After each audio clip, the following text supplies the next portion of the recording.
శ్రీ మహాగణపతియే నమః. శ్రీ మాత్రే నమః. శ్రీ మాత్రే నమః. శ్రీ మాత్రే నమః.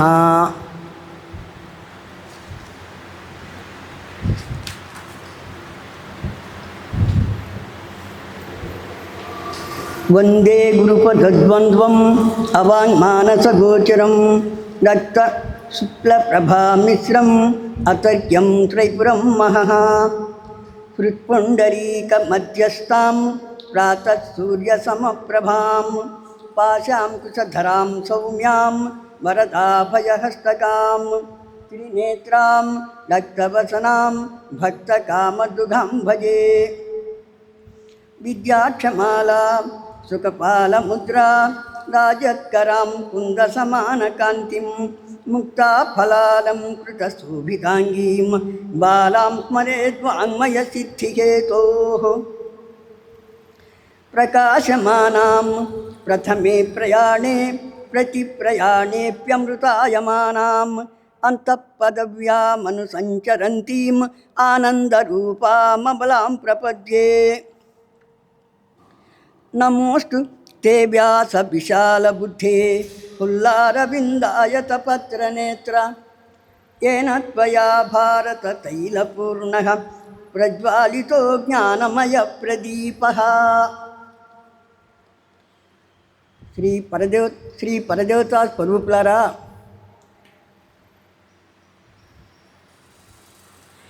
మొదటి రోజున చెప్పాను, ఇది నా ఆత్మోద్ధరణ కోసమని చెప్పి 9 రోజులు చొప్పున శ్రీదేవి భాగవతాన్ని 108 ప్రవచనాలు చేయాలి అనే ఉద్దేశంతో ఉన్నాను. అందులో భాగంగానే శ్రీ విశ్వజనని పరిషత్ ట్రస్ట్ వారిని నేను అడగటం జరిగింది. వారు నా మీద అభిమానంతో దయతోటి ఇక్కడ ప్రవచనం చేయడానికి అనుమతించారు. అంతేకాకుండా పూర్తిగా ఉచితంగా గది వసతి, భోజనము సదుపాయం కూడా కల్పించారు. వాళ్ళకి నేను అనేక విధాలుగా సవినయంగా నమస్కారాలు చేసుకుంటున్నాను. ఈ రోజున ప్రత్యేకించి శ్రీ గాయత్రీ దేవిని గురించి చెప్తాను. ఎందుకంటే ఈ గాయత్రీ దేవి యొక్క శ్రీ గాయత్రీదేవి యొక్క మహత్వం నుండే మిగిలిన అమ్మవారులందరూ కూడా వచ్చారు అని చెప్పి చెప్తారు. దానికి తగ్గట్టుగానే ఆ మంత్రాన్ని కనుక పరిశీలించినట్లయితే మనకి తెలుస్తుంది. అందువల్ల ఈ రోజున సంధ్యోపాసన, గాయత్రీ మంత్రోపాసన, గాయత్రీ మంత్ర వైశిష్ట్యము అనే దాని గురించి, గాయత్రీ మంత్రాన్ని ఎవరైతే ఉపదేశం పొందారో వాళ్ళు తప్పనిసరిగా చేసుకోవాలి, ఎందుకు చేసుకోవాలి అనేటువంటి విషయాలను గురించి నాకు తెలిసింది నేను చెప్తాను. ఇది ఇప్పుడు నేను చెప్పేటువంటి ఈ ప్రవచనము పత్రికల నుండి, వివిధ వాట్సాప్ గ్రూపుల నుండి సేకరించుకొని చెప్తున్నాను. వాళ్ళందరికీ కూడాను ప్రత్యేకంగా ధన్యవాదాలు తెలుపుకుంటున్నాను.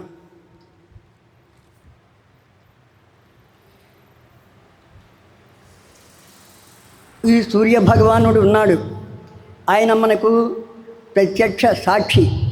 మనం చేసే ప్రతి పనికి కూడాను ఆయన సాక్ష్యంగానే ఉంటాడు. అంతేకాకుండా అందువలనే ఆయనని భగవత్ స్వరూపునిగా మన వాళ్ళు ఆరాధించడం మొదలుపెట్టారు. ఉదయే బ్రహ్మణో రూపం మధ్యాహ్నేతు మహేశ్వరః సాయంకాలే స్వయం విష్ణు త్రిమూర్తిశ్చ దివాకరః. ఈ సూర్యభగవానుడు ఉదయకాలంలో బ్రహ్మరూపుడుగా ఉంటాడు. మధ్యాహ్న సమయంలో మహేశ్వరుడుగా ఉంటాడు. సాయం సమయంలో విష్ణు భగవానుడిగా ఉంటాడు. ఈ విధంగా ఈ సూర్యభగవానుడు త్రిమూర్తి స్వరూపుడై ఉన్నాడనమాట. మనం అందరం కూడాను సూర్యుడి నుంచి పుట్టాం, మళ్ళీ ఎక్కడి నుంచి అయితే వచ్చామో మళ్ళీ అక్కడికే వెళ్తాము. అలా వెళ్ళటమే మోక్షం. అయితే రావటం అయితే వచ్చాం, కానీ పోవటం అనేది అంత సులభంగా జరిగేటువంటి విషయం కాదు. అందువల్ల ఈ లక్ష్యాన్ని సాధించడం కోసమే మనకి ఆశ్రమ ధర్మాలను, చతుర్విధ పురుషార్థాలను మహర్షులు ఎంతో దయతోటి మనకి అందించారు. ఈ బ్రహ్మచర్యం, గృహస్థాశ్రమం, వానప్రస్థం, సన్యాసాశ్రమం అనేటువంటివి 4 ఆశ్రమాలు. బ్రహ్మచర్యము అంటే ఇతను చక్కగా ఆ సమయంలో ఆరోగ్యాన్ని కాపాడుకుంటూ ఎటువంటి చెడు అలవాట్లు లోను కాకుండా చక్కటి విద్యాభ్యాసం చేయాలి. ఇప్పుడంటే మనకి వివిధ రకాలైనటువంటి చదువులు వచ్చినాయి. ఒకప్పుడు చదువు అంటే వేదాలను అధ్యయనం చేయటమే అదనమాట. ఆ సమయంలో ఈ వేదాలను కానీ వేదాంగాలను కానీ, వేదాంగాలు ఉన్నాయి, జ్యోతిషము, ఛందస్సు, ఇటువంటివి, తర్కము, ఇటువంటివన్నీ కూడా వేదాంగాలు అంటారు. ఆ వేదాంగాలని చదువుకోవటం కానీ చేయాలి. ఇప్పుడు ఈ బ్రహ్మచర్య ఆశ్రమంలో ఎంత సంపన్నుడైనా, ఎంత రాజాది రాజైనా తమ పిల్లలను చదువుకోవడానికి ఈ గురుకులాలకి పంపించేవాళ్ళు. ఆ గురుకులాలలో ఎటువంటి ఫీజులు లేకుండా, ఎటువంటి సుంకాలు లేకుండా పిల్లలకి వస్త్రాలని, ఉండటానికి వసతిని, భోజనాన్ని అన్నీ కూడాను ఆ గురువు గారే సమకూర్చేవాడు. ఆయనకి ఎట్లా వస్తుంది అంటే, ఈ మహారాజులు, ధనవంతులు ఆ ఆశ్రమాల్ని పోషిస్తూ ఉంటారు. అందువల్ల వాళ్ళు చేయగలుగుతూ ఉంటారు. అందువల్ల వాళ్ళందరూ కూడాను పిల్లల్ని వాళ్ళ ఇంట్లో ఉంచుకోకుండా ఈ గురుకులాలకే పంపి చక్కటి విద్యాబోధనను, క్రమశిక్షణను, లోకజ్ఞానాన్ని కలిగించడం కోసం అని చెప్పి ఈ గురుకులాలకి పంపించేవాళ్ళు అన్నమాట. అలా ఉండి చదువుకున్న తర్వాత స్నాతకోత్సవం అనేది జరుపుకొని, అంటే ఆయా విద్యార్థులు వాళ్ళకి ఇష్టమైనటువంటి శాఖలలో విద్యను సంపాదించుకొని దాంట్లో మంచి శిక్షణను పొంది నేర్పరులై గురువుగారి యొక్క అనుమతితోటి ఇంటికి వెళ్తారు. అంతవరకు కూడాను బ్రహ్మచర్య ఆశ్రమం కిందకే వస్తుంది. ఈ ఆశ్రమంలో ఉన్నప్పుడు విద్యార్థులు గురువుకి శుశ్రూష చేయటం ద్వారా కానీ, అక్కడ ఆశ్రమంలో ఉండేటువంటి గోవులను వాటి పోషణ చేయటం కానివ్వండి, చిన్న వ్యవసాయ భూముల్ని చూడటం కానీ చేయటం జరుగుతుంది. అంటే వాళ్ళకి తమ విద్యతో పాటు సమాజంలో బతికేటువంటి నేర్పు కూడాను ఈ గురుకులాల్లో ఉన్నప్పటికీ వచ్చేస్తుంది. ఇది బ్రహ్మచర్యాశ్రమం. ఈ బ్రహ్మచర్యాశ్రమం తర్వాత గురువు యొక్క అనుమతితోటి, తల్లిదండ్రుల యొక్క అనుమతితోటి అతను గృహస్థాశ్రమాన్ని స్వీకరిస్తాడు. అంటే వివాహం చేసుకొని ఇష్టమైతే ఏ జమీందారుల దగ్గరో, ఏ రాజుల దగ్గరో ఏదైనా ఉద్యోగం చేస్తూ ఉంటాడు. అది ఇష్టం లేకపోతే తన విద్యనే నమ్ముకొని ఏ వ్యవసాయమో చేసుకుంటూ ఉదరపోషణ చేసుకుంటూ తన దగ్గరకు వచ్చినటువంటి విద్యార్థులకి తన విద్యను బోధిస్తూ ఉంటాడు. ఇది గృహస్థాశ్రమం యొక్క.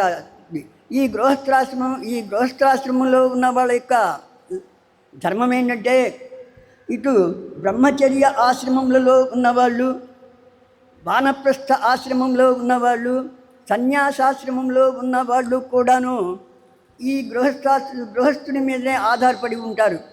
అందువల్ల ఈ గృహస్థుకి బాధ్యతలు ఎక్కువ అన్నమాట. అంటే తన కుటుంబాన్ని, తన తల్లిదండ్రుల్ని చూసుకుంటూ ఉండాలి. ఇట్లా వచ్చేటువంటి బ్రహ్మచారులను, వానప్రస్థులను, తర్వాత సన్యాసులను కూడాను వాళ్ళకి కావలసినవి చూస్తూ ఉండాలి. ఇది పెద్ద బాధ్యత. ఇక తర్వాత వానప్రస్థం అంటే ఏంటంటే, ఒక వయసు వచ్చిన తర్వాత ఎంత సంపన్నుడైనా, ఎంత బీదవాడైనా తనకున్నటువంటి బాధ్యతల్ని పిల్లలకు అప్పగించి చక్కగా వాళ్ళు భర్తలు ఇద్దరూ కూడాను సాధ్యమైనంత వరకు ఆధ్యాత్మికంగా జీవితం గడుపుతూ ఉండటం అనేది వానప్రస్థాశ్రమం. వీళ్ళు ఇంట్లో ఎటువంటి విషయాలను పట్టించుకోరు. కొడుకులు కోడళ్లకు కూతుళ్ళకి అల్లుళ్ళకే వాళ్ళ ఆయా బాధ్యతలను అప్పగించి ఉంటారు. అందువల్ల వాళ్ళు చేసే పనుల్లో కానీ వాళ్ళ బాధ్యతలలో కానీ వీళ్ళు కలుగ చేసుకోరు. ఎంతసేపటికి మనం వచ్చాం, మన బాధ్యతలు తీర్చుకున్నాం, మనం ఉన్నంతకాలం కాస్త కృష్ణారామ అనుకుంటూ ఆ భగవంతుణ్ణి స్మరిస్తూ తరిద్దాము అనేటువంటి ఆలోచనతో ఉంటారు ఈ స్త్రీ పురుషులు ఇద్దరు కూడా. అయితే తెలిసిన వాళ్ళైతే ఏదైనా పిల్లలు అడిగితే సలహాలు చెప్పచ్చు, అంతేగాని వాళ్ళు అడగకుండా మాత్రం ఎటువంటి సలహాలు చెప్పకూడదు. ఇంకోటి ఏంటంటే సన్యాసాశ్రమం. ఈ సన్యాసాశ్రమం వచ్చేప్పటికే వీళ్ళు స్త్రీ పురుషులు ఇద్దరు కూడా ఇంకా పెద్దవాళ్ళు అయిపోతారు. ఇద్దరు ఉంటే ఉండొచ్చు, లేకపోతే ఒకరు పోవచ్చు. ఆ మిగిలిన వాళ్ళు ఇంతకు ముందు ఉన్నటువంటి సంసారం పట్ల సంబంధాన్ని కూడా పూర్తిగా తెంచుకొని పూర్తిగా ఒక పరివ్రాజకునిలాగా జీవితం గడుపుతూ ఉంటారు. ఇది సన్యాసాశ్రమంలో ఉన్నటువంటి వ్యక్తి చేసేటువంటి పని. ఇంకోటి ఉంది అవధూతాశ్రమం అని. అంటే ఇది సన్యాసాశ్రమంలో కంటే కూడా ఇంకా ఉన్నతమైంది. ఇక ఈ అవధూతాశ్రమంలో ఉన్నటువంటి వాళ్ళకి ఏమాత్రం కూడాను దేహాన్ని గురించినటువంటి స్పృహ ఉండదు. అది ఆ తురీయాశ్రమం అయినటువంటి అవధూతాశ్రమము. అంటే అది కూడా ఈ సన్యాసాశ్రమంలో ఒక భాగమవుతుంది. కాబట్టి దీంట్లో అది పరాకాష్ట. అట్లాగే ధర్మము, అర్థము, కామము, మోక్షము అనేటువంటివి 4 పురుషార్థాలని మనకి మహర్షులు ప్రసాదించారు. అంటే మనం పుట్టాం, కర్మానుభవాన్ని పొందటానికి మనం వచ్చాం. కాబట్టి ఆ కర్మకి అనుకూలంగా మనం ఏం చేయాలో అవి చేస్తూ ఉంటాం. అందువల్ల ఏమీ చేయకుండా ఉండడం అనేది అసలు జరిగేటువంటిది కాదు. అయినప్పటికీ మనం చేసే పనులు ఎట్లా ఉండాలంటే ధర్మబద్ధంగా ఉండాలి. మనం ఏం మాట్లాడతామో అది ధర్మబద్ధంగా ఉండాలి. మన మనసులో ఏమనుకుంటామో అది ధర్మబద్ధంగా ఉండాలి. మనం ఏం చేస్తామో అది కూడా ధర్మబద్ధంగా ఉండాలి. ఇలా త్రికరణ శుద్ధిగా మాట ద్వారా కానీ, మనస్సు ద్వారా కానీ, శరీరము ద్వారా కానీ ధర్మబద్ధంగా ఉండటము అనేటువంటిది త్రికరణ శుద్ధిగా ఉండటం అవుతుంది. అందువల్ల ఈ ధర్మబద్ధంగా జీవనము చేయటము అనేది చాలా అవసరం. తర్వాత అర్థము అంటే సంపద, ధనము. మన ఎంత ధర్మబద్ధంగా ఉంటున్నప్పటికీ, జీవనం చేస్తున్నప్పటికీ గృహస్థాశ్రమంలో ఉంటాం కాబట్టి తల్లిదండ్రుల్ని చూసుకోవాలి, కడుపున పుట్టిన బిడ్డల్ని చూసుకోవాలి, మరి కొంత డబ్బు కావాల్సి ఉంటుంది. అందువల్ల అవసరానికి కావాల్సిన ద్రవ్యాన్నైనా సరే ఆర్జించవలసి ఉంటుంది. దానికి ఏం చేయాలంటే ఎట్లా పడితే అట్లా కాకుండా ధర్మబద్ధంగానే సంపాదించుకోవాలి. అందువల్ల ధర్మబద్ధంగా ఎట్లయితే జీవనం చేస్తున్నామో అలానే ఆ ధనాన్ని కూడాను ధర్మబద్ధంగానే మనము సంపాదించాలి. అంతేకాకుండా మనము సంపాదించాము కదా అని చెప్పి ఆ ధనాన్ని ఎట్లా పడితే అట్లా చెడు అలవాట్లకి, చెడు పనులకు వాటిని ఖర్చు చేయకుండా ధర్మబద్ధంగానే ఆ ద్రవ్యాన్ని వినియోగించాలి. అంటే సాధులు, సత్పురుషులు, సన్యాసులు, బ్రహ్మచారులు ఎవరైనా వస్తే వాళ్ళ అవసరాలని గుర్తించి వాళ్ళు చెప్పేవి నిజమేనా, వాళ్ళు అంటున్నా వాళ్ళు నిజమే పలుకుతున్నా తెలుసుకొని మంచి పాత్రుడేనా కాదా అని చెప్పి చూసి వాళ్ళకి దానం చేయాలి. ఎందుకంటే అపాత్ర దానం చేయకూడదు. చేసేదేదో మంచివాడికే చేయాలి. అది సద్వినియోగం కావాలి.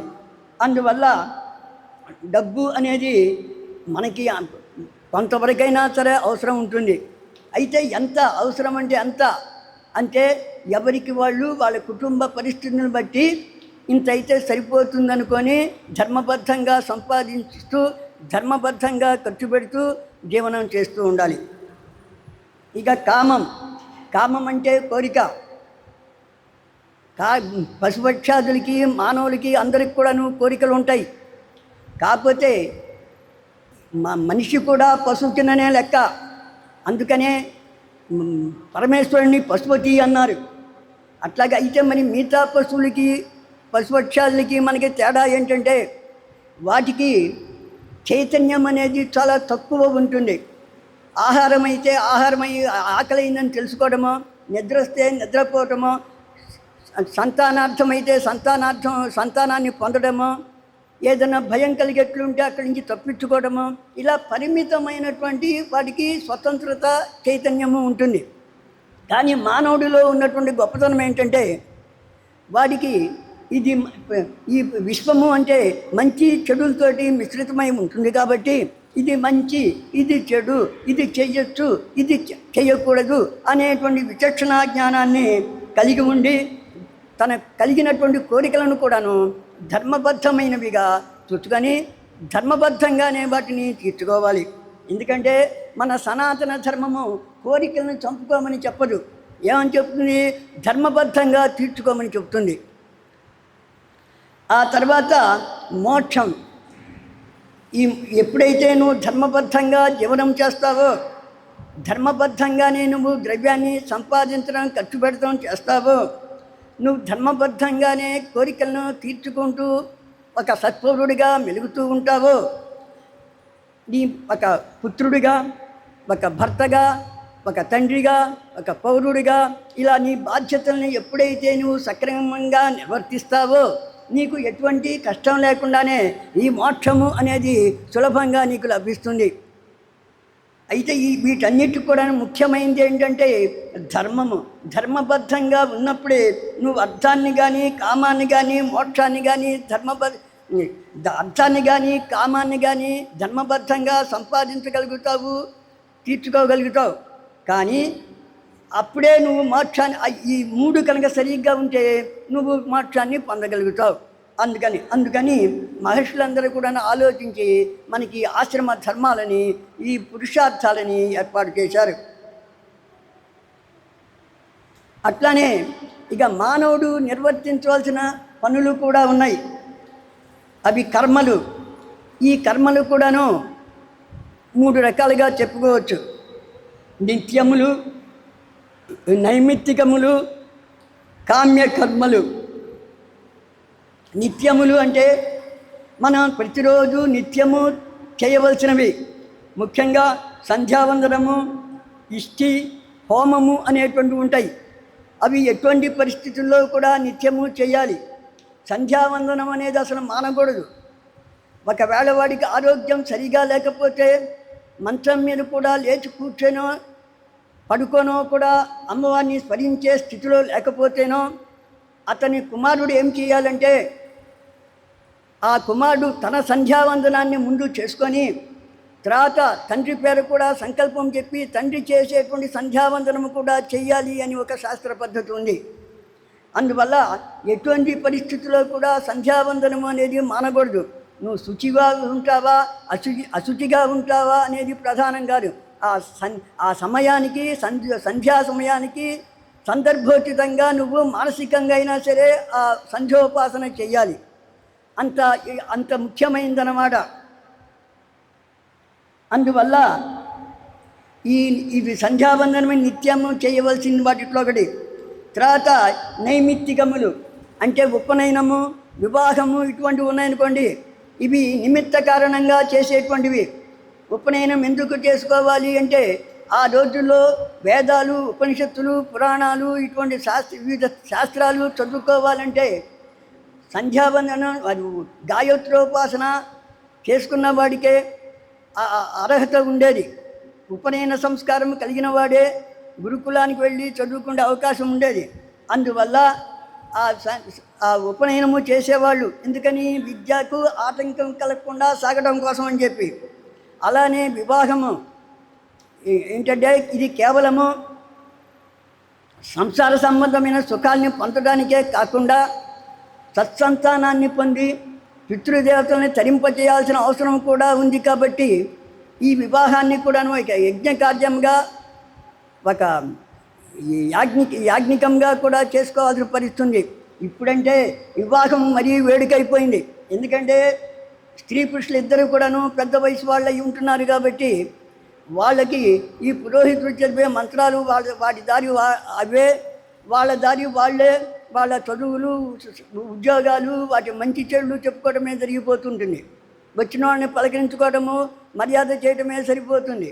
ఉపనయనం ఉందంటే ఇది అంటే ఉపనయనం అనేది ఎక్కువ మంది అక్కర్లా.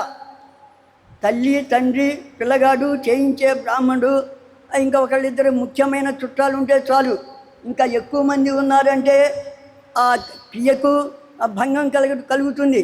కానీ ఇప్పుడు ఏంటంటే సమయానుకూలంగా సామాజికంగా కలిగే మార్పుల వల్ల దానిని కూడా పెద్ద వేడుకగా చేసుకుంటున్నాం. కానీ వాస్తవంగా అయితే ఏంటంటే మన వైదిక కర్మలన్నీ కూడాను ఒకడు చేశాడని అంత డబ్బులు ఖర్చు పెట్టి మనం చేయక్కల.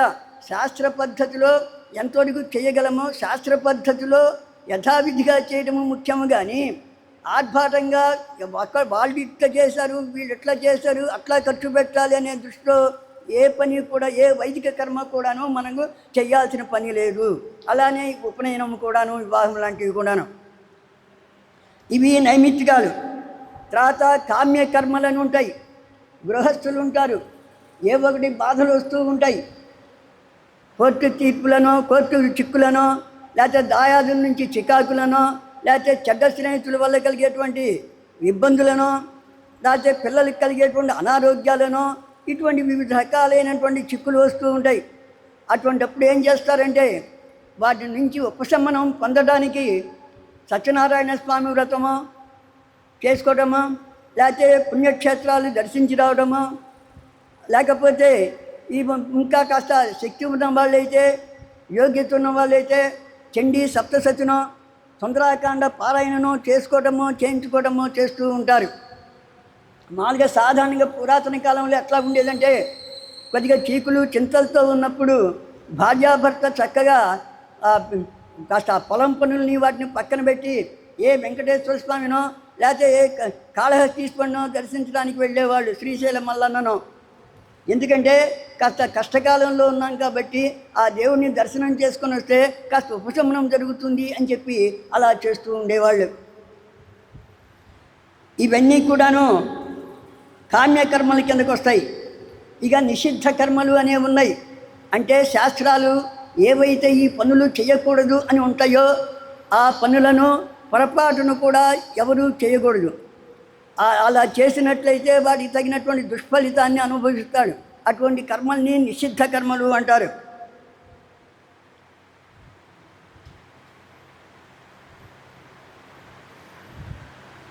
అంతేకాకుండా భగవంతుణ్ణి చేరకుండా, ఆయనను గురించి తెలుసుకోకుండా ఈ జీవుడికి మోక్షము అనేది కలగదు. అయితే ఈ భగవంతుణ్ణి తెలుసుకోవాలి అంటే అన్నిటికంటే సులువైంది, ఉత్తమమైంది, అంటే మంచిదైంది, మొదటి సాధనమైంది ఏంటంటే సంధ్యోపాసనం. అంటే సంధ్యా సమయంలో దేవతను ఉపాసించడం, ప్రార్థించడం, నమస్కారం చేసుకోవడం, ఇటువంటివన్నీ కూడా సంధ్యోపాసనే వస్తుంది. సంధ్యా సమయంలో అటువంటి పనే చేయాలి. మనకి మంత్రాలు తంత్రాలు రాకపోయినా ఇష్టదైవం అక్కడ కాసేపు కాళ్ళు చేతులు కడుక్కొని ప్రశాంతంగా కూర్చొని దైవాన్ని స్మరించుకున్నా ప్రార్థించుకున్నా కూడాను అది కూడా సంధ్యోపాసన కిందకే వస్తుంది. ఇక గాయత్రి ఉపాసన ఉన్నవాళ్ళు, ఆ విధిగా ఇతర దేవతల ఆరాధన ఉన్నవాళ్ళు ఆ సంధ్యా సమయాల్లో ఆయా దేవతలని ఆరాధిస్తారు. కానీ ఏమీ లేనటువంటి వాళ్ళు చక్కగా ఆ సంధ్యా సమయంలో, ఉదయపూట వృషకాలంలో, సాయంత్రం పూట ప్రదోషకాలంలో తమ ఇష్టదేవతల్ని చక్కగా స్మరించుకోవడమో, ధ్యానించుకోవడమో, భజించుకోవడమో చేస్తే ఎక్కువ ఫలితాన్ని పొందుతారు. అందువల్ల దీనిని, ఈ సంధ్యోపాసనని ఎటువంటి సమయంలో కూడా నిర్లక్ష్యం చేయకూడదు. సంధ్యోపాసన చేయకుండా కూడా ఉండకూడదు. అలా ఎవరైనా చేయకుండా ఉన్నారంటే అది దోషం. అయితే మనకు అనుమానం వస్తుంది, ఏమయ్యా సంధ్యోపాసన చేస్తాను, ఇందువల్ల నాకు కలిగేటువంటి ఉపయోగం ఏమిటి అని. ఈ నిత్యము త్రికాలాల్లో కూడాను సంధ్యోపాసనం చేయటం వల్ల అంతఃకరణము శుద్ధి అవుతుంది. అంటే మనస్సు నిర్మలమవుతుంది. మనస్సు నిర్మలంగా ఎటువంటి కల్మషం లేకుండా ఉండాలి అంటే మార్గం ఏంటంటే ఒకటి మంచి పనులు చేస్తూ ఉండటము, ఉపకారాలు ఇటువంటి సేవలు చేస్తూ ఉండటము. రెండోది అంతగా అవి కూడా ఏంటంటే ఖర్చులతో కూడినవి. అవి కూడా లేనటువంటిది ఏంటంటే ఈ సంధ్యోపాసన సమయం చేసుకోవటమే. దీనివల్ల మనస్సు చాలా నిర్మలమవుతుంది. అంతేకా ఎప్పుడైతే మనసు నిర్మలమవుతుందో అప్పుడు పరమాత్మ సాక్షాత్కారానికి తగిన యోగ్యత కూడా మనకి కలుగుతుంది. తెలిసింది. మనః ఏవ కారణం బంధమోక్షయో అంటారు. మనస్సే మనము బంధించబడటానికి కానీ మోక్షాన్ని పొందడానికి కానీ కారణమవుతూ ఉంటుంది. అందువల్ల ఆ మనస్సే నిర్మలంగా పవిత్రంగా ఉన్నప్పుడు మనకి చక్కగా సాధన కానీ అనుష్ఠానాలు కానీ యోగాలు కానీ ధ్యానాలు కానీ ఇతరులకు చేసే సేవాభావంతో చేసేటువంటి సేవలు కానీ ఇవన్నీ కూడా చక్కగా జరిగిపోతూ ఉంటాయి. అంతేకాకుండా ఇంకోటి కూడా చెప్తున్నాడు. సంధ్యామిష్ఠిం చ హోమం చ యావజ్జీవం సమాచరేత్ నాత్యజేత్ సోతకే వాపి త్యజన్ గచ్చత్యధో గతిం అని చెప్పి పులస్త్య స్మృతి చెబుతున్నది. ఇందాక నేను చెప్పానే, ఎటువంటి పరిస్థితుల్లో నిత్యము చేయవలసినటువంటి సంధ్యను కానీ హోమాన్ని కానీ ఇష్టిని కానీ మానకూడదు అని చెప్తున్నానే, అదే విషయాన్ని ఇక్కడ పులస్త్య స్మృతి అనేది కూడా చెప్తున్నది. అంతేకాకుండా వీళ్ళైతే జాతా శౌచంలో కానీ మృతా శౌచంలో కూడాను మానసికంగా అయినా సరే సంధ్యోపాసన చెయ్యాలి అని చెప్తున్నది. అలా కనుక చేయకపోతే అధోగతి పాలవుతావు అని కూడాను హెచ్చరిస్తున్నది.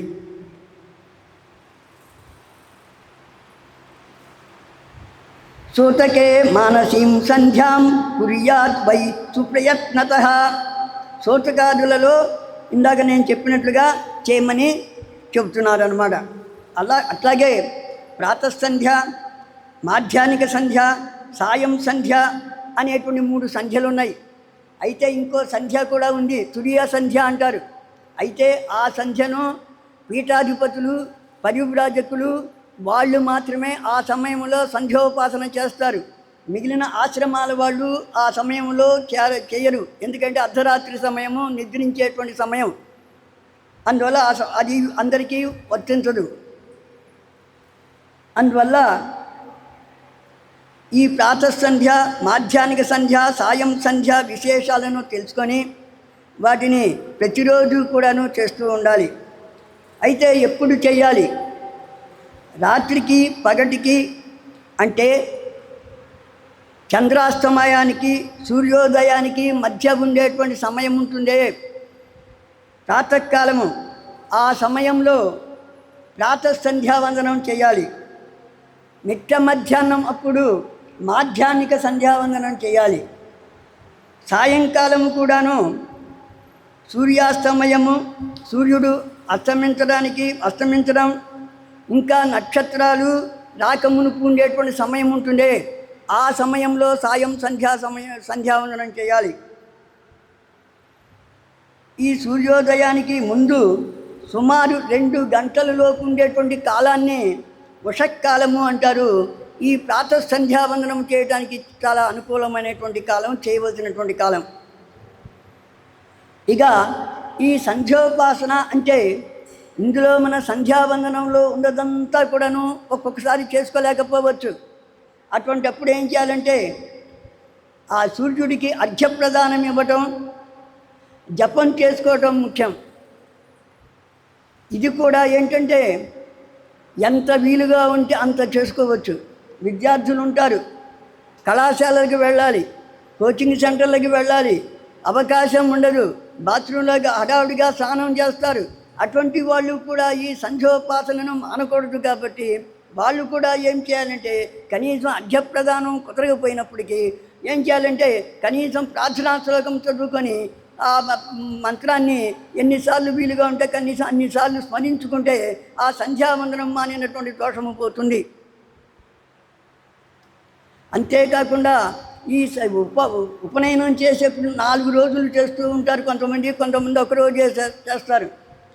4 రోజులు చేస్తే ఏమవుతుందంటే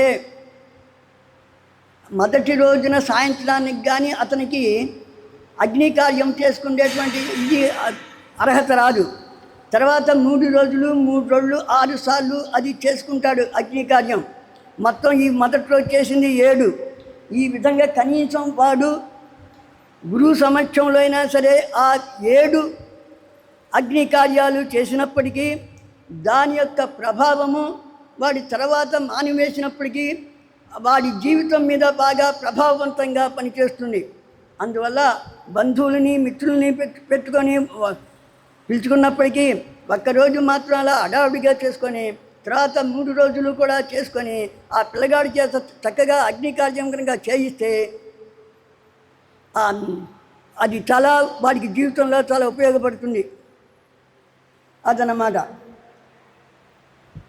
ఇట్లాగే ఇక పూర్వం సంధ్యాం సనక్షత్రాం ఉపాసీత యథావిధి గాయత్రీం అభ్యసేతు తావత్ యావదాదిత్య దర్శనం. ఈ ఉషకాలంలో నక్షత్రాలు ఉండగానే సంధ్యోపాసనం ప్రారంభించి అర్ఘ్యప్రదానం చేయాలి.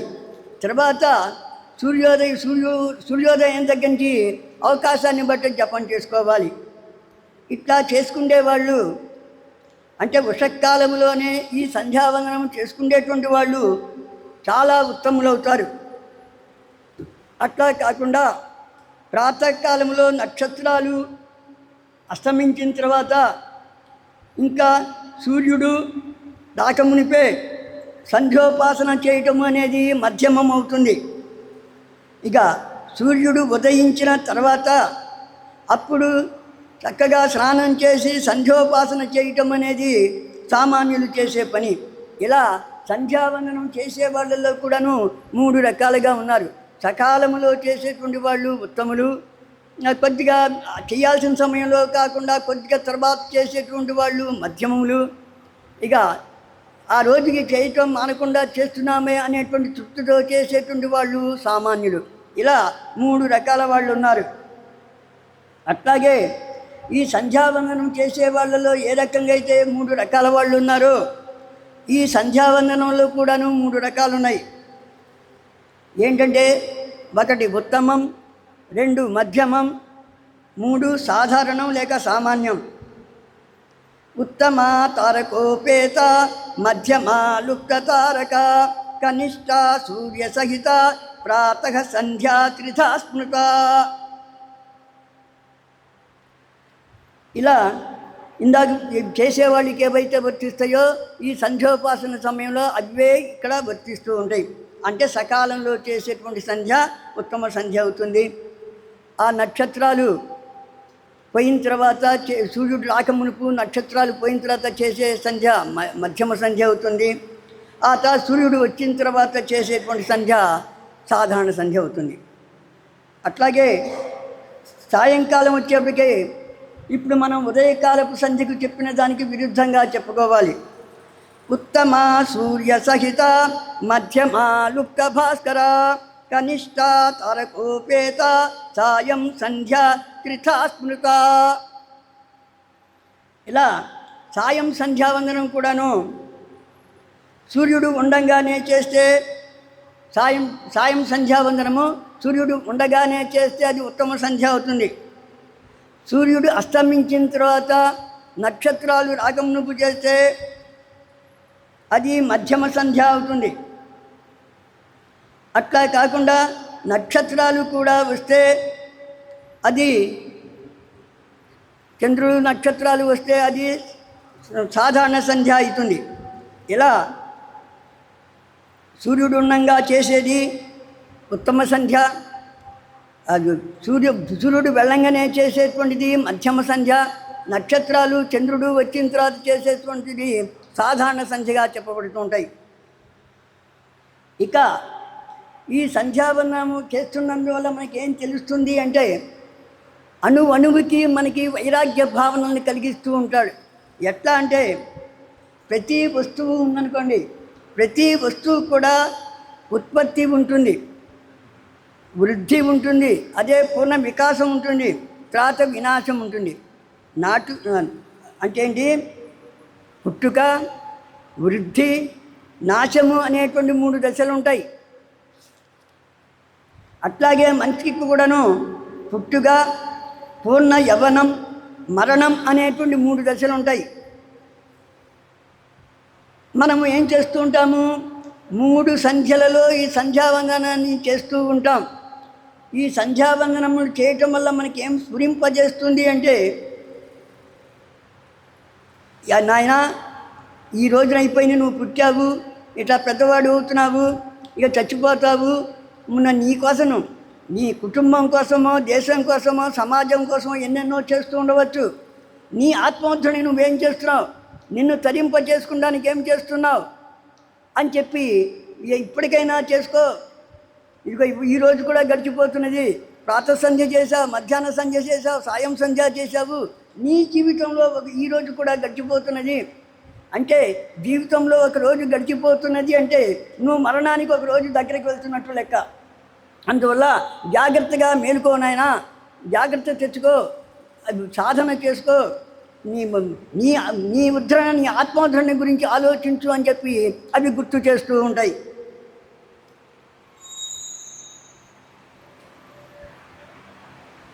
అంతేకాకుండా సూర్య భగవానుడు కూడాను ఉదయించడము, మధ్యాహ్నం బాగా విరాజమానంగా ప్రకాశించడము, సాయంత్రం అస్తమించడము కూడాను మనలో ఇటువంటి వైరాగ్య భావాన్ని, జ్ఞానాన్ని స్ఫురింపజేస్తూ ఉంటుందన్నమాట. అందువల్లనే ఈ సంధ్యా సమయాల్లోనే మనకి శాస్త్రాలు ఉపాసనా విధులను నిర్దేశించడం జరిగిందన్నమాట. అట్లాగే ఈ సంధ్యోపాసన చేయు ఇందాక చేసే సమయాలను బట్టి, చేసేవారిని బట్టి 3 రకాలుగా విభజించాం. సంధ్యలను కానీ, సంధ్యావందనం చేసేవాళ్ళని కానీ. ఇప్పుడు మనము చేసేటువంటి పరిసరాలని బట్టి ఈ సంధ్యావందనాన్ని 4 రకాలుగా విభజిస్తున్నాడు. ఏంటంటే మనం రోజు ఇంట్లో చేసుకునేటువంటిది సాధారణ సంధ్య అవుతుంది. గోశాలలో కనుక చేసుకుంటే అది మధ్యమ సంధ్యావందనం అవుతుంది. నదీ తీరంలో కనుక చేసుకుంటే అది ఉత్తమ సంధ్యావందనం అవుతుంది. అట్లా కాకుండా మనం చక్కగా దేవాలయంలో కనుక కూర్చొని అర్ఘ్యప్రదానాలు, జపాలు కనుక చేసుకున్నట్టయితే అది ఉత్తమ సంధ్యలలో కూడాను ఉత్తమ సంధ్య అవుతుంది.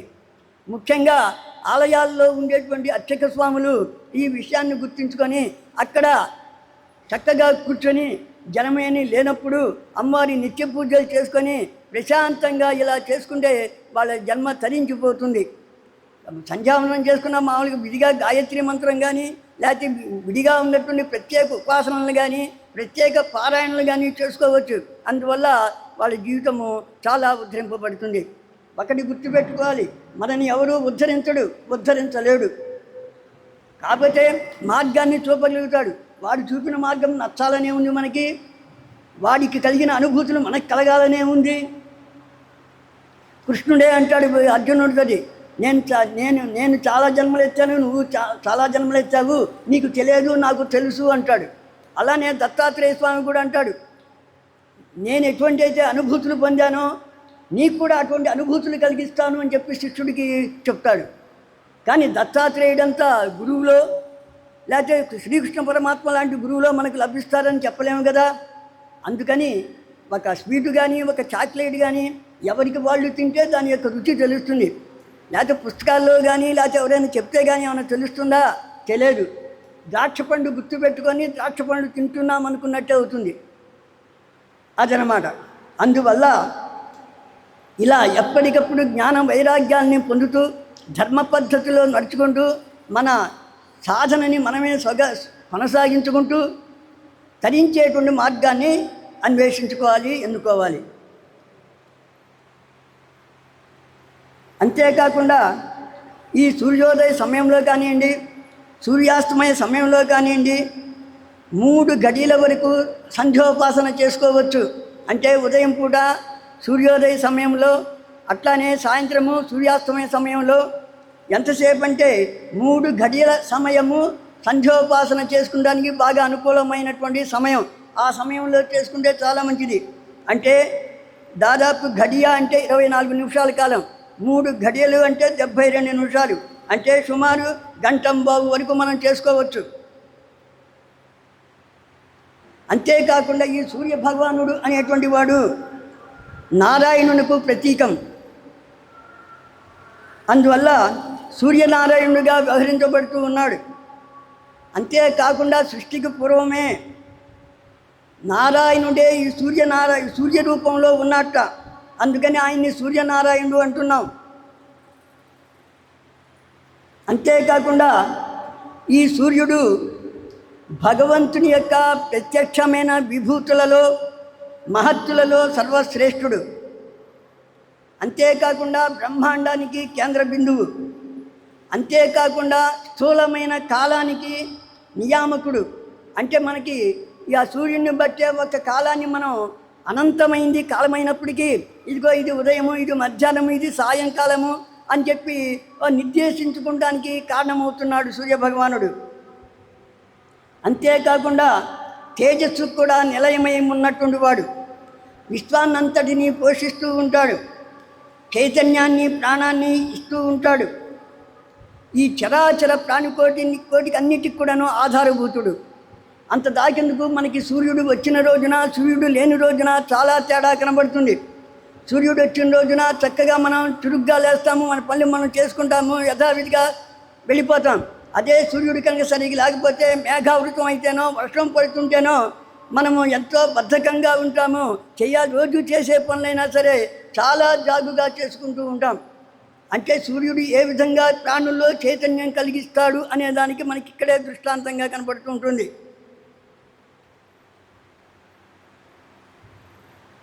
ఇటువంటి వాడు కాబట్టి మనం సంధ్యా సమయాల్లో తప్పనిసరిగా సూర్యుని ద్వారా భగవంతుని ఉపాసిస్తూ ఉండాలన్నమాట. అంతేకాకుండా సంధ్యా సమయాల్లో ప్రకృతిలో ఒక అదృశ్యమైన శక్తి చాలా వృద్ధి పొందుతూ ఉంటుంది. అదృశ్యమైన శక్తి ఆ సమయంలో కనుక జపం చేసినా, ధ్యానం చేసినా, యోగం చేసినా, ఏమి చేసినప్పటికి కూడాను అవి విశేషమైన ఫలితాన్ని ఇస్తూ ఉంటాయి.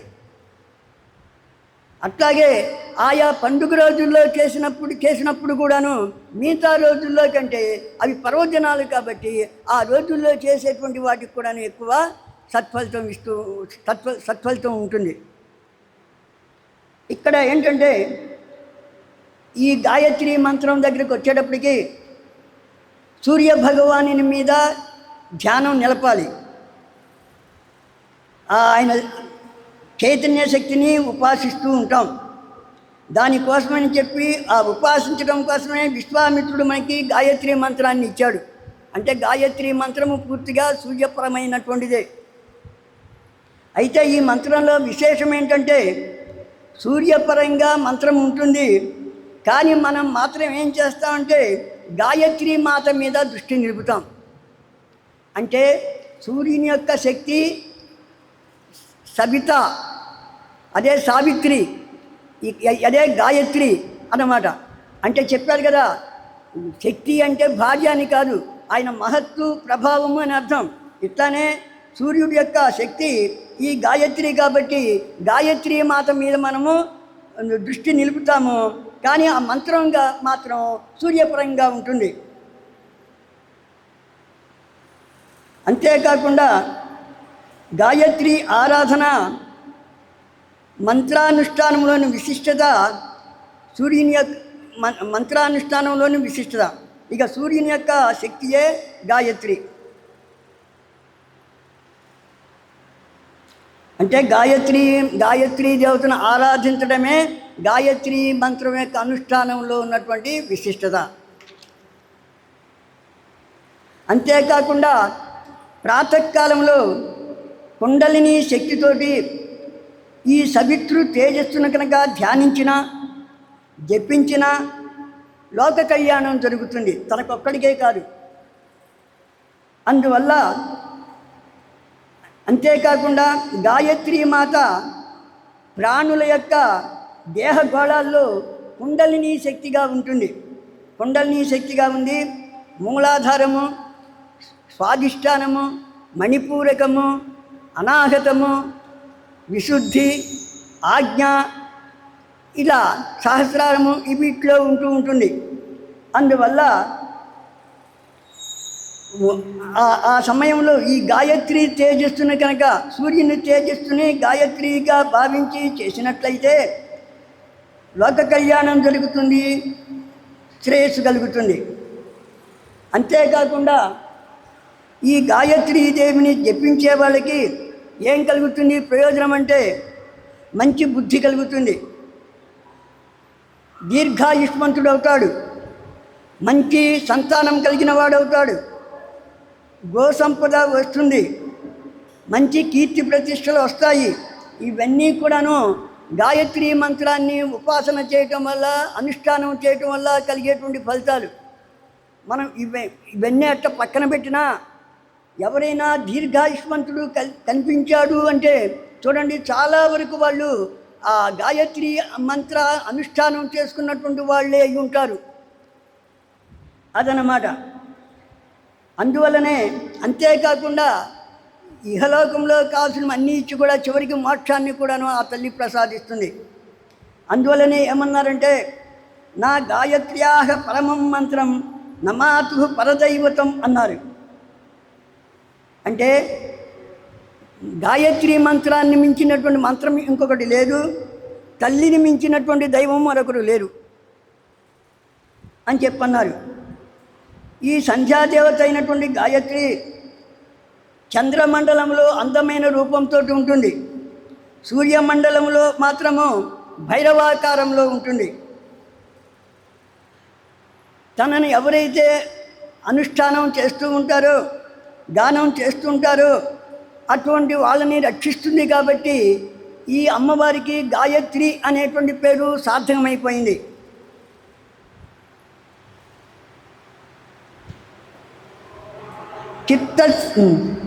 చిత్తస్య సమ్యగాధానం సమాధానమితీర్యతే.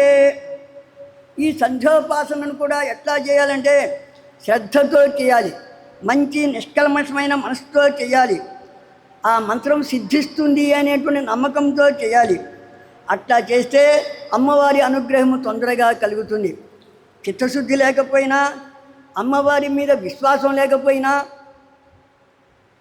శ్రద్ధ లేకపోయినా మనకి అలా చేసేటువంటి సాధకులకి శ్రమ మాత్రమే మిగులుతుంది. నేను ఇక్కడ ఉన్నటువంటి విద్యార్థులకు కూడా చెప్పా, అబ్బాయి విద్యార్థులు మీకు ఇట్లా ఇవాళ పనికొచ్చేది చెప్తాను, కాస్త రండి వినండి అని. తెలిసింది వాళ్ళకి వాళ్ళ గురువులు ఏదో పనులు పురమాయించుంటారు, వాళ్ళు అక్కడ ఉంటున్నారు. ఎందుకంటే సంధ్యావందనం ఎవడు చేసుకోవాలో, ఎవడు చేసుకుంటూ ఉంటాడో అటువంటి వ్యక్తులు కనుక వింటే ఉపయోగం ఎక్కువ ఉంటుంది. ఎందుకంటే మా నాన్న తాతయ్య చేశాడు, మా అన్న చేశాడు, నేను చేస్తా అంటే ఇప్పుడు పిల్లలు చేయరు. చేస్తే కలిగే ప్రయోజనం ఏంటి? బుద్ధి చురుగ్గా పనిచేస్తుంది, ఏకాగ్రత కలుగుతుంది, క్రమశిక్షణగా ఉంటావు, తొందరగా పనులు పూర్తి చేసుకుంటావు. ఇవన్నీ కూడా లౌకిక జీవితానికి పనికొచ్చేవేగా. విద్యార్థులు ఉన్నారు, వాళ్ళు చదువుకోవడానికి, వెళ్ళటానికి, రావడానికి, సమయాన్ని వ్యర్థం చేసుకుండా ఉండటానికి ఇవన్నీ పనికొచ్చేవే. అదనమాట. అందుకని మనము ఇవి కేవలము ఏదో ఏ పని లేని వాళ్ళు చేసేవని కాకుండా మనం వాటిని ఆచరిస్తూ అట్లా వచ్చేటువంటి ప్రయోజనాల్ని లౌకికము అయిన వాటికి కూడా ఉపయోగించుకోవాలి. మనం చూస్తూ ఉంటాం, గురువులు ఉంటారు, పీఠాధిపతులు ఉంటారు, వాళ్ళు ఎన్నో పనులు చేస్తూ ఉంటారు. ఆ విధుశేఖర స్వామి వారు అంటున్నారు, అచ్చం నివృత్తి మార్గంలో ఉన్నా పర్వాలేదు, చక్కగా ముక్కు మూసుకొని కాషాయ వస్త్రాలతో ఏదో ధ్యానాలు అనుష్ఠానాలు ఇవి చేసుకోవచ్చు. ప్రవృత్తి మార్గంలో ఉన్నా తప్పులేదు, గృహస్థుగా చేయొచ్చు. కానీ పీఠాధిపత్యం అనేది చాలా కష్టము. నివృత్తి మార్గంలో ఉండాలి, ప్రవృత్తి మార్గంలో చేయాల్సిన అన్ని పనులు చేస్తూ ఉండాలి, తామరాకు మీద నీటి పట్టులాగా ఉండాలి అని చెప్పి అన్నారు. అలా అన్నమాట. అంత బాధ మనకి లేదు కదా. వాళ్ళు ఇంకోటి కూడా చెబుతారు, మేము 3 సార్లు స్నానం చేశాము, 3 సార్లు పూజలు చేశామనో 5 సార్లు హోమాలు చేశాం, ఇవన్నీ మీకెందుకు, మీకు నిర్దేశించిన మీకు చేసుకోవచ్చు కదా అని చెప్పి చెప్తుంటారు ఆచార్య స్వాములు. అట్లాగే ప్రతి సంధ్యలో కూడాను మంత్ర జపాన్ని 1000 చేసుకుంటే మంచిది, లేకపోతే 108 చేసుకుంటే మంచిది, లేదా 24 చేసుకుంటే మంచిది, లేదా 28 చేసుకుంటే మంచిది, లేదా 12 చేసుకుంటే మంచిది. ఇక అతి కష్టం మీద కనీసం 10 అయినా చేసుకోవాలి అని చెప్పి చెప్తున్నారు. అంతేగాని అసలు చేసుకోకుండా ఉండకూడదు. అంతేకాకుండా ఈ గాయత్రి మంత్రంలో ఉండేటువంటి సౌలభ్యం ఏంటంటే, నువ్వు ఎంత అవకాశం ఉంటే అంత అవకాశంలోనే చేసుకోవచ్చు. నీకు ఛందస్సుల్ని, ఆ ముద్రల్ని, అవన్నీ లేక ఋషుల్ని స్మరించకపోయినా ప్రార్థనా శ్లోకం చేసుకొని అమ్మవారి మంత్రాన్ని జపం చేసుకోవచ్చు. చివరికి అమ్మవారి ప్రార్థన చేసుకుంటానికి కూడా అవకాశం లేనప్పుడు ఆ మంత్రాన్నే డైరెక్ట్గా చేసుకోవచ్చు. ఎందుకంటే ఈ గాయత్రి అమ్మవారు మనని అంటిపెట్టుకొని ఉండవలసినటువంటి ఆమె. అందువల్ల సర్వకాల సర్వావస్థల యందును మనం ఆ అమ్మవారిని ఉపాసన చేస్తూనే ఉండాలి. అట్లాగే ప్రాతకాలంలో తూర్పు ముఖంగా నిలబడి ఈ సంధ్యోపాసన చేయాలి. అలానే సాయంకాలము పడమటి ముఖంగా కూర్చొని వందనం చేయాలి, గాయత్రి జపం చేయాలి. మధ్యాహ్న కాలంలో మాత్రము తూర్పు దిక్కుగా నిలబడి కానీ కూర్చొని కానీ నువ్వు ఆ అమ్మవారిని అనుష్ఠానం చేయవచ్చు. అంతేకాకుండా జకారః జన్మ విచ్ఛేదః పకారః పాపనాశనః జన్మచ్ఛేదకరో యస్మాత్ జపమిత్య విధీయతే. జ అంటే జన్మరాహిత్యం, అంటే జన్మ లేకుండా చేయటం. ప అంటే పాపాలని నాశనం చేయటం. ఈ అమ్మవారిని ఇలా చేయటం వల్ల, అనుష్ఠానము ఉపాసన చేయటం వల్ల, అంటే జపం చేయటం వల్ల మన పాపమంతా కూడాను నశిస్తుంది. చివరికి పుట్టుకలు లేకుండా లేని స్థితి వస్తుంది. అందువల్ల దీనికి జపం అనేటువంటి పేరు వచ్చిందనమాట. అంతేకాకుండా ఈ సంధ్యాదేవి ప్రాతః సమయంలో బ్రహ్మరూపిణిగా ఉంటుంది, మధ్యాహ్న సమయంలో విష్ణురూపిణిగా ఉంటుంది, సాయం సమయంలో శివరూపిణిగా కూడా ఉంటుంది. అలా భావించి ధ్యానించి మనం జపం చేయాలి. అంతేకాకుండా మనం మామూలుగా సంధ్యావందనం చేసుకునేటువంటి ముక్తావిద్రమ అనేటువంటి ఒక శ్లోకమే కాకుండా ఆయా కాలాల్లో చేసేటువంటి సంధ్యావందనాన్ని బట్టి ప్రత్యేక ప్రార్థనా మంత్రాలకు ప్రార్థనా శ్లోకాలు కూడా ఉన్నాయి. అవి కూడా చేసుకోవచ్చు అవకాశం ఉన్నవాళ్ళు. అంతేకాకుండా వేదోపాస్య గాయత్రి, ఈ గాయత్రి అనేది గాయత్రి ఉపాసన అనేది సకల వేదముల యొక్క సారం. ఎందుకంటే బ్రహ్మ మొదలైన దేవతలు కూడా సంధ్యాకాలంలో గాయత్రిని జపిస్తూ ఉంటారు. అంతేకాకుండా వేదాల ద్వారా కూడాను గాయత్రి జపం నిత్యం జరుగుతూ ఉంటుంది. అందువల్ల వేదాలచే కూడా జపింపబడుతూ ఉంటుంది. కాబట్టి ఈ గాయత్రి మంత్రము వేదోపాస్య అయింది, అంటే వేదములచే కూడా ఉపాసింపబడినటువంటిది అని అయిందన్నమాట. ఇక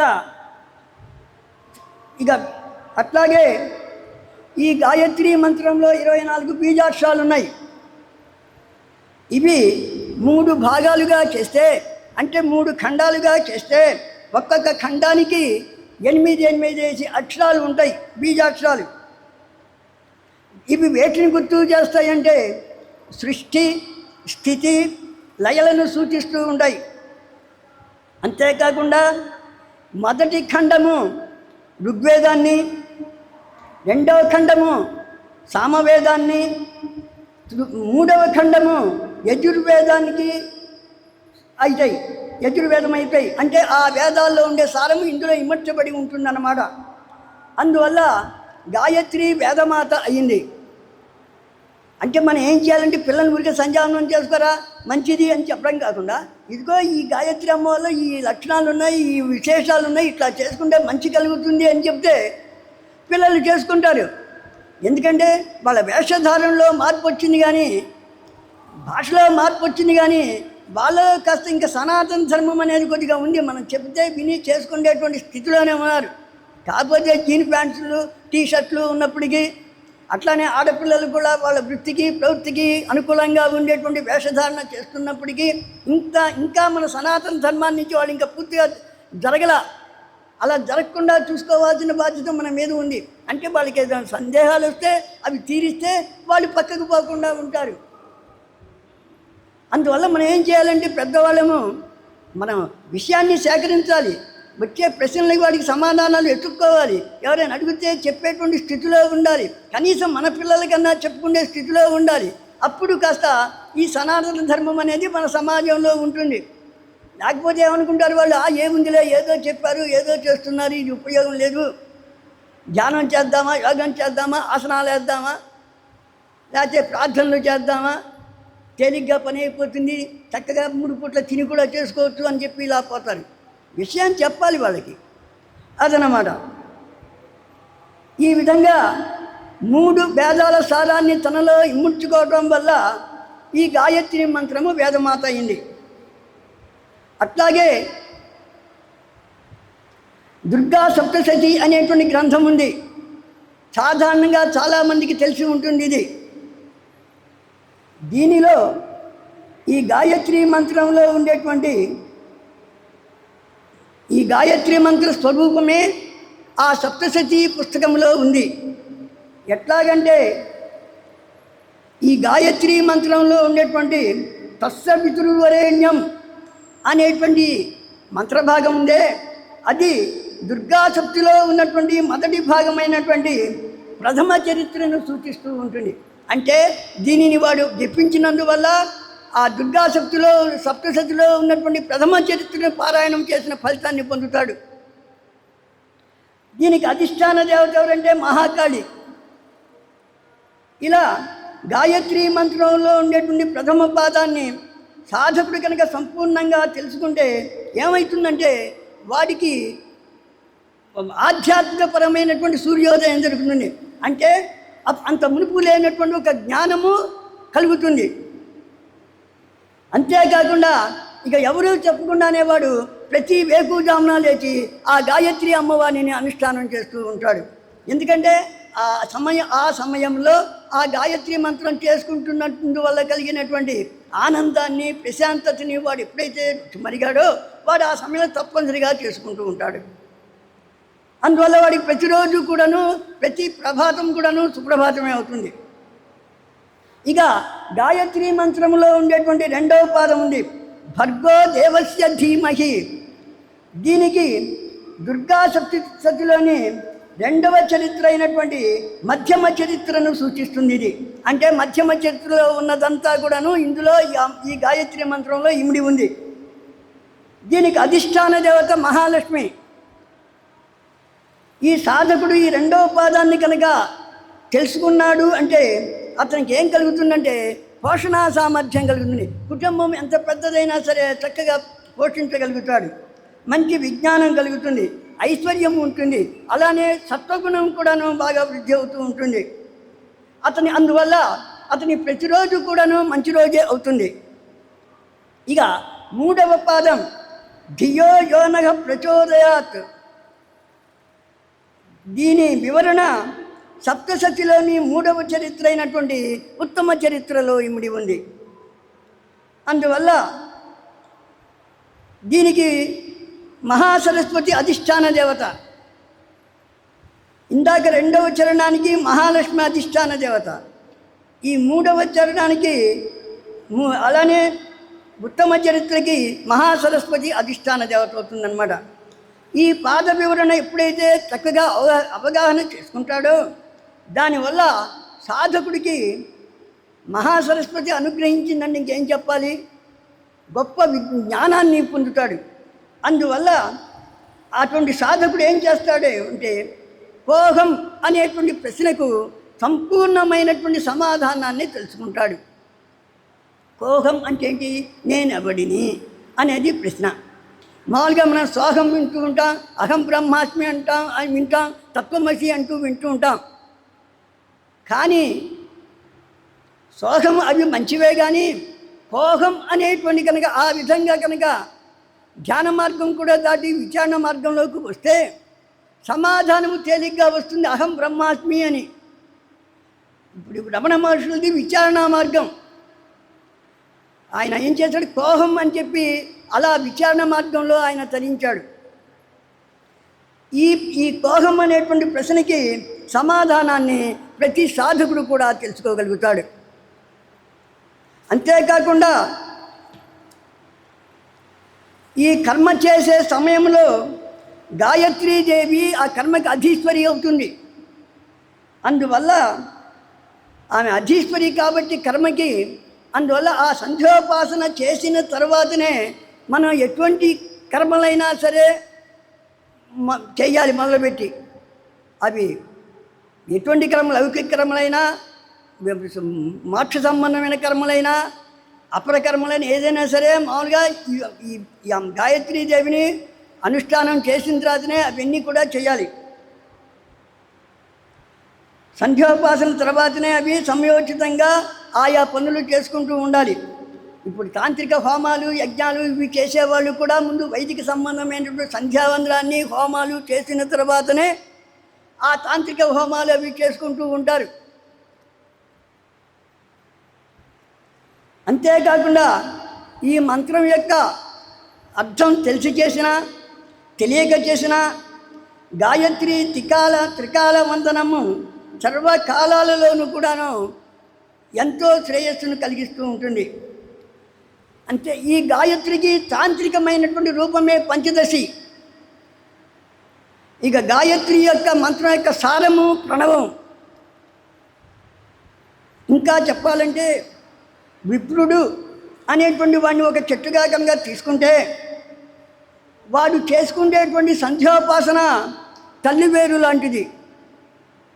ఎప్పుడూ కూడాను చెట్టు తల్లివేరుని కాపాడుకోవాలి. ఇక వేదాలు ఉన్నాయంటే అవి శాఖలు, చేసే మంచి పనులు ఉన్నాయంటే అవి ఆకులు. అందువల్ల ఈ విప్రుడు ఆ మూలాన్ని శ్రద్ధగా కాపాడుకోవాలి. ఎందుకంటే మూలం కనుక తెగిపోతే ఇక శాఖలు ఉండవు, ఆకులు ఉండవు, అసలు చెట్టే ఉండదు. అందువల్ల ఈ గాయత్రి మంత్రోపాసన, గాయత్రి మంత్రాన్ని ఎవరైతే ఉపదేశం పొందుతారో వాళ్ళందరూ కూడాను ఎటువంటి పరిస్థితుల్లో అయినా సరే తప్పనిసరిగా సంధ్యోపాసన చేయాలి. అందులో గాయత్రి మంత్రాన్ని అనుష్ఠానం చేయాలి. ఆ గాయత్రి మంత్రమే వాడికి ఎక్కువ బలాన్ని ఇస్తుంది. ఈ సంధ్యావందనం కనుక చెయ్యకపోతే అటువంటి వాడి యొక్క జీవితం వ్యర్థమైపోతుంది. ఎవరు ఆ గాయత్రి మంత్రం యొక్క ఉపదేశాన్ని పొంది దాన్ని కనుక చేయకుండా కనుక వదిలేసేట్లయితే వాడి జీవితమే బ్రతికే వ్యర్థమైపోతుంది. ఇంకా ఏంటంటే పక్షినాం బలమాకాశం మత్స్యానాముదకం బలం దుర్బలస్య బలం రాజా బాలానాం రోదనం బలం బ్రాహ్మణ్య సంధ్యావందనం బలమైశ్వర్యం. పక్షులు ఆకాశమే బలం. ఎందుకంటే కింద ఎవరైనా ఉంటే ఏ పోయేవాడో బాణం వేసి వాటిని కొట్టి చంపొచ్చు. అది ఆకాశంలో వెళ్ళే వాడికి ఎటువంటి భయం ఉండదు. ఆకాశమే వాటికి బలాన్ని చేకూరుస్తుంది. అలానే చేపలు ఉన్నాయనుకోండి, చేపలకి నీరే బలం ఇస్తుంది. ఎవరైనా బయట ఉంటే గబక్కన పట్టుకొని పోతాడు, చూశాడంటే గాలం వేస్తాడు. అదే బాగా నీటి అట్టడుగు భాగానికి వెళ్తే వాటిని ఎవరు ఏం చేయలేరు. అట్లాగే దుర్బలులు ఉంటారు, బలహీనులు, వాళ్ళకి బలం ఎవరంటే వాళ్ళ రాజే. అట్లాగే బాలానం రోదనం బలం. ఇప్పుడంటే పిల్లలు కొద్దిగా ఏడిస్తే కంగారు పడిపోతూ ఉంటారు, కానీ ఒకప్పుడు ఏంటంటే ఈ డాక్టర్లు కూడా ఏం ఏడిస్తే ఏడని, కాసేపు ఏడనియండి అంటారు. ఏడ్చినందువల్ల నోరు, ముఖము ఉండేటువంటి నరాలు, కండరాలు ఇవన్నీ కూడాను సాధన చేసినట్లు అవుతుంది. అదనమాట. అందువల్ల అంతేకాకుండా శరీర అవయవాలన్నీ కూడా చక్కగా కదులుతాయి. అందుకని బాలానాం రోదనం బలం అనేవాళ్ళు ఒకప్పుడు. అట్లాగే బ్రాహ్మణ్య సంధ్యావందనం బలం ఐశ్వర్యం. అట్లాగే బ్రాహ్మణుడు అనేవాడికి వాడు చేసుకునేటువంటి సంధ్యావందనము అదే బలమవుతుంది, అదే ఐశ్వర్యాన్ని ఇస్తుంది అన్నమాట. ఈ విధంగా ఈ సంధ్యావందనం చాలా గొప్పది. అట్లాగే ఈ సంధ్యావందనంలో ఉండేటువంటి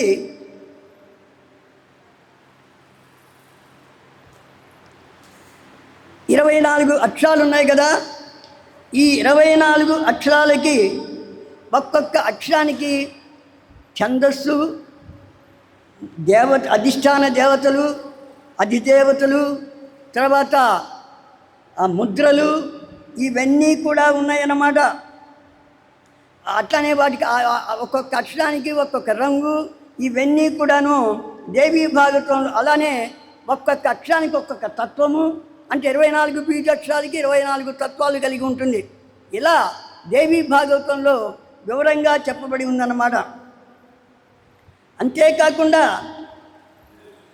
మనము ఏదో మంత్రం అంటే ఒకే విశ్వామిత్రుడే ఋషి అనుకుంటాం, కానీ ఒక్కొక్క అక్షరానికి ఒక్కొక్క ఋషి ఉన్నాడు, ఒక్కొక్క ఛందస్సు ఉంది, ఒక్కొక్క దీక్షాన దేవతని ఒక్కొక్క ముద్ర ఉంది, ఇలా అన్నమాట.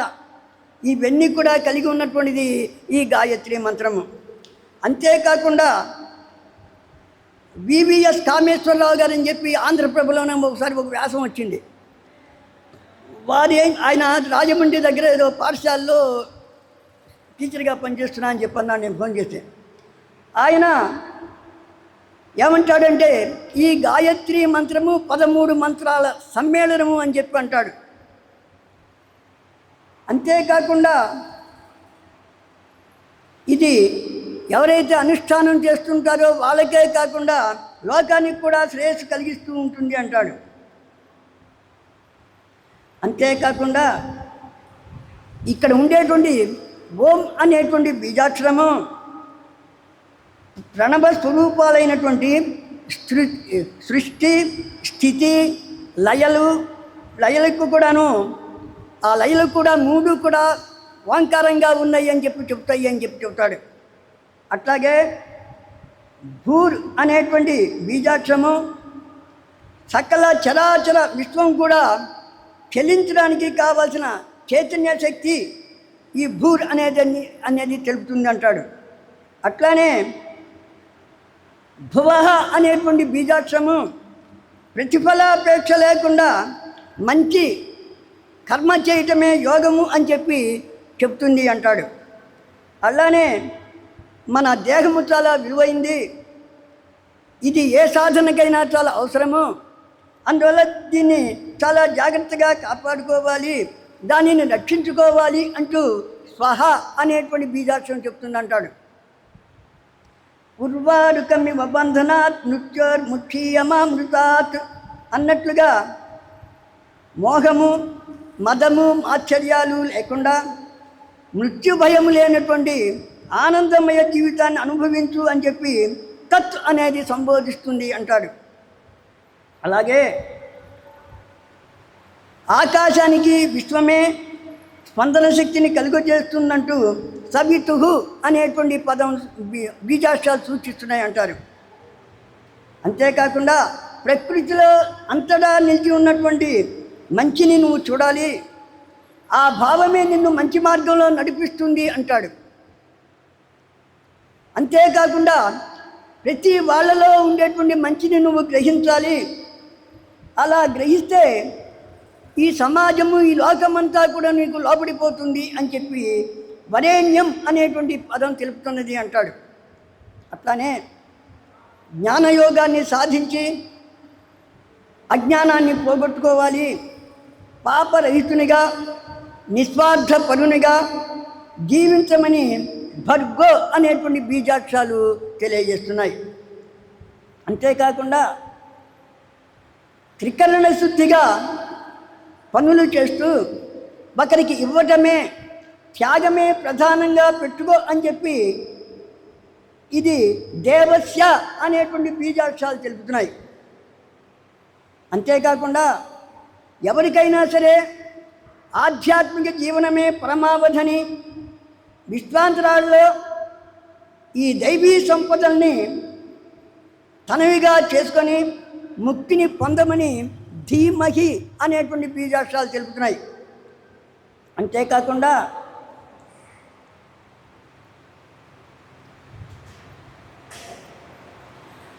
ఈ సృష్టి స్థితి లయ చక్రాలకి ఆధారభూతమైనటువంటి ఈ వేద వాంగ్మయాన్ని సకల లోకాలకి అందించాలి, ఈ వేద వాంగ్మయాన్ని సకల లోకాలకి అందించాలి అనేటువంటి విషయాన్ని ధియో అనేటువంటి బీజాక్షరాలు మనకి తెలుపుతున్నాయి.